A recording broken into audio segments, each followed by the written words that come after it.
Can you make the world a better place? Should you?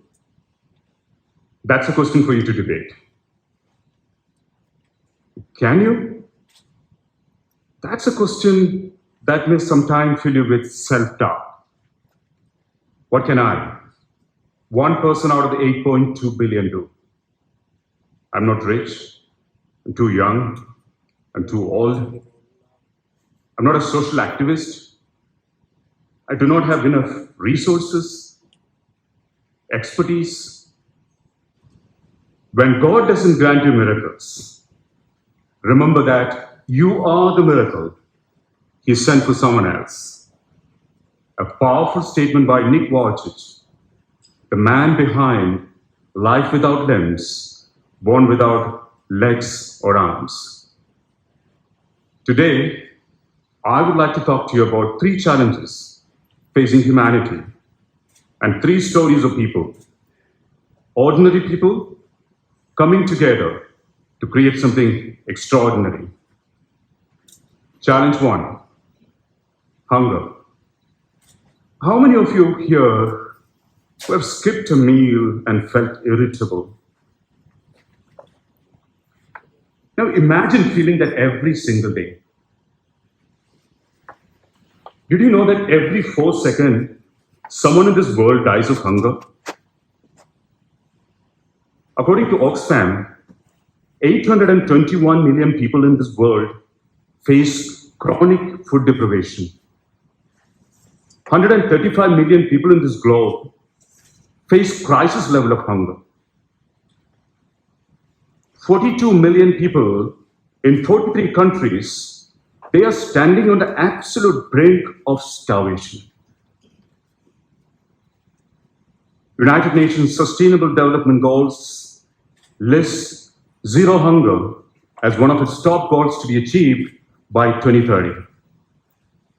But the paradox is, the world produces enough food to feed 1.5 times its population. I live in the West. There's this very popular word out there, hangry, a blend of hungry and angry. A modern first world country word coined to express the irritability experienced by us humans when there's a slight change in the mealtime. Remember, in many parts of the world, hunger is in the mood, but it's a daily reality. My birthplace is Kerala, a small tropical state in the southern part of India, often called the God's own country, famed for its bananas, spices, the plantain leaf sadhyas. You would be forgiven for thinking food is abundant here, and it is. But so is hunger and poverty, often masked by its outward appearances. So we imagined of a space, a place where anyone could walk in and be assured of a meal. No questions asked, not as a charity, but as a space of respect, dignity, and equality. Open for all, a true leveler. Could it be done? A few of us felt deeply connected to this vision. The only thing that we had in common, we were all convinced about the cause. We expected roadblocks, especially financials. But guess what? Many people came forward to help. They were eager to be part of something meaningful, eager to make a difference. They just needed a spark. Some offered money, some offered land, some offered the produce of the land, some their skills, their time. This wasn't just an idea anymore. It was a movement waiting to be born. And so, Anjappam was born with a simple motto, where everyone matters. Founded as a series of social enterprise restaurants offering food for body and soul. Fresh, healthy meals, and open for all libraries. We opened our first space in 2016, the second one in 2017, the third and fourth outlet in 2018 and the 5th in 2019. And this year, this month, the 3rd of April, we opened our 6th outlet, and a few months down the line, we are all set to open the 7th.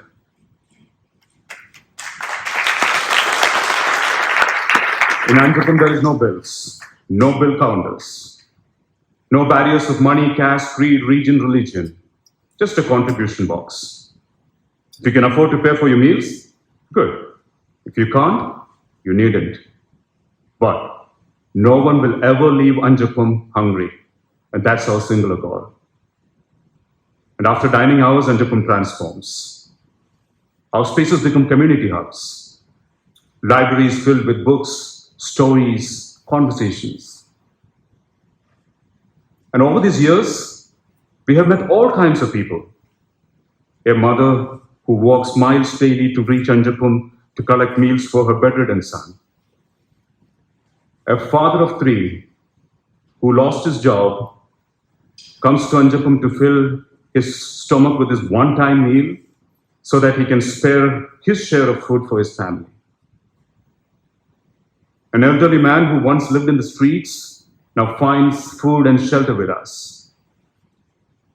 Like them, every day we meet someone whose stories inspires us, reminds us why we do what we do. In 9 years, we served over 100,000 meals. Every single day, around 1,000 people are served with dignity.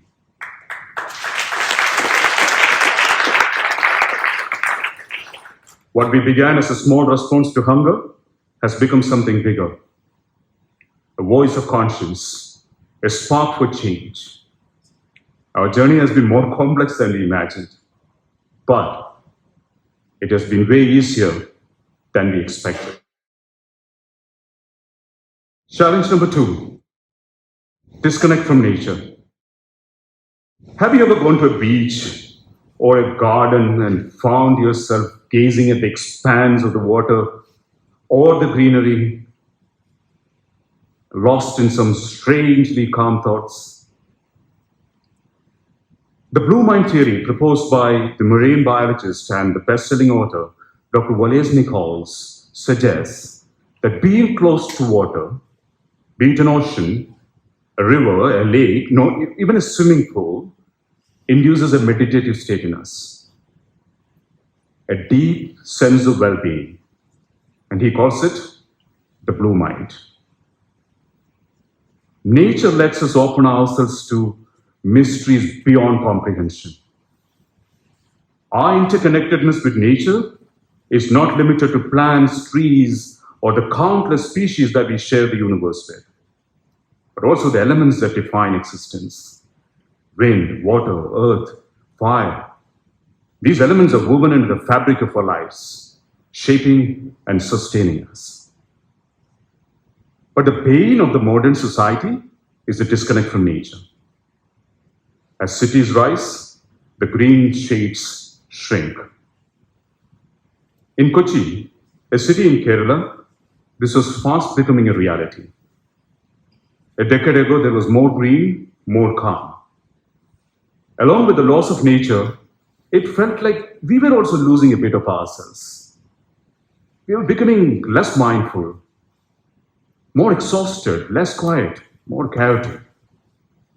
That's when a group of us joined together to explore how we can create an oasis out here. A safe space for us to reconnect with nature and with ourselves. That's how Kavu was born. Again, powered by people. In 2021, 6,000 people came forward to crowdfund a piece of land in Kochi. Each of us paying not more than $15. The land was a dump yard filled with filth and garbages. But then a smaller group took on the mission of transformation. And slowly it became a lush garden, a space of healing. We built a small house at its center, a compassion hub, providing psychological and emotional support especially for women affected with domestic violence and in need of safety.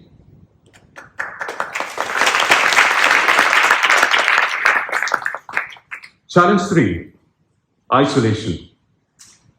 If only I had someone to talk to. Is there anyone out here who hasn't felt this way? At least once in a lifetime? Isn't that the most precious gift? Not money, not things, but someone's time, their presence. I often wonder how in today's hyper-connected world someone can feel utterly alone and desolate. There's a study by the Survey Center on American Lives which states that friendship among the American youths have reduced drastically in the past decades. Now, we all know that America is not alone in this increasing isolation. In 2023, World Health Organization has declared isolation as a global public health concern, and it also states that the mortality impact of isolation equates to smoking 15 cigarettes a day. It's no wonder that experiments during the Second World War has shown us that solitary confinement was the most effective way to break a person. We humans, we are wired for connection. The pandemic has reminded us of that. Quarantines, lockdowns, silence. People started saying, I feel alone. I wish someone would listen. And we heard this cry from all walks of life: entrepreneurs, professionals, homemakers, elderly, students, teachers. Isolation doesn't discriminate. But something interesting also happened. Mental health began to come out of its shadows. People started talking about it, owning it, acting on it. So once again, a group of us asked, what can we offer? So we had no fancy solutions, but we had something simple to offer: our time, our presence, and a listening ear. And that's how Kelkkanoridom was born, a place for listening, a space where people can be heard. And we do not offer any kind of advices, no therapies, but just compassionate, active listening. When we started, we had doubts. Would people reach out? Would there be someone to volunteer? But once again, the response amazed us. The day that we have launched this initiative, over 30 plus passionate listeners signed up for this mission. And more are being trained as we speak. Our listeners are volunteers from diverse backgrounds, and we trained them to be empathetic, non-judgmental listeners. And in just 1 year, we started units of Kelkkanoridom in colleges. We have received calls from all walks of life: movie artists, policemen, government officials, students, teachers, all seeking one thing: someone to listen. But these movements, these initiatives, these stories, these solutions may be locally led initiatives from a small part of India. But the essence of this can be replicated anywhere. We have a great example in this room. Since 2006, Knowledge Oman has been leveraging on the collective social power to create a knowledge-based economy. I believe in the inherent goodness of people, equally in the power of shared goodness. So to answer your question, can you make the world a better place? Yes, you most definitely can. You can create movements that span the world. You and I are filled with immense riches and possibilities. And remember, we have the power, the choice, the opportunity to make a better world. All you need to do is believe in yourself, believe in your cause, and believe in the collective power of people. This room itself can be a cradle of social impact projects. Look around, share your ideas, share your cause, share your passion, and you'll be surprised to see how people come forward to help, to support, and to collaborate. Together we can create a whole which is larger than the sum of its parts. Let's imagine a world where no one goes hungry, where nature is cherished, where no one suffers in silence. This isn't just a dream. It's a reality that we can build, one person at a time. It starts with one. It starts with you. So, what will your first step be? Thank you.